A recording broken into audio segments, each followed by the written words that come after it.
കുട്ടി ഗാർഡനാണ് ഉള്ളത്. അപ്പോൾ നല്ല രസമുണ്ടല്ലേ ഈ ഗാർഡൻ കാണാനായിട്ട്. അവിടെ ഇവിടെ ഇങ്ങനെ പൂന്തോട്ടം ഇങ്ങനെ അടിപൊളിയായിട്ടാണ് ഇവർ ഡെക്കറേറ്റ് ചെയ്തിരിക്കുന്നത്. അതാണ് ശരിക്കും സൂപ്പർ. അടിപൊളിയായിട്ട് ഇങ്ങനെ അടിപൊളി ഏക്കർ കണക്കിലുള്ള സ്ഥലമാണ് സംഭവം എന്ന് വെച്ച് കഴിഞ്ഞാൽ.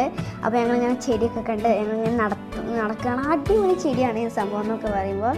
കണ്ടോ പല നിറത്തിലുള്ള ചെടികളുണ്ട്, ഡിഫറെൻറ്റ് ഐറ്റംസ് ഉള്ള ചെടികളുണ്ട്, വലിയ ചെടികളുണ്ട്, ചെറിയ ചെടികളുണ്ട്. നല്ല ഭംഗിയാണ് ഈ ഒരു ചെടി കാണാനായിട്ട്. അപ്പോൾ ഞാൻ ചെറുതായിട്ട് ആ ചെടികളൊക്കെ ഫോട്ടോ എടുക്കുകയാണ്. നല്ല ഭംഗിയുണ്ടല്ലേ കാണാനായിട്ട്. റോസ് പൂവ് അങ്ങനെ പലതരം പൂവാണുള്ളത്. അപ്പോൾ വരാത്തവരൊക്കെ ഉണ്ടെങ്കിൽ എന്തായാലും വരണം. നല്ല ബ്യൂട്ടിഫുൾ ആയ സ്ഥലമാണ്. അപ്പോൾ അധികം ചിലവൊന്നും ഇല്ലാതെയാണ് ഇത് നമ്മൾ പോയി കഴിഞ്ഞാൽ ഉണ്ടാക്കുന്നത്. ഒരു 1500 രൂപയൊക്കെ ഇതിന് വരുള്ളൂ.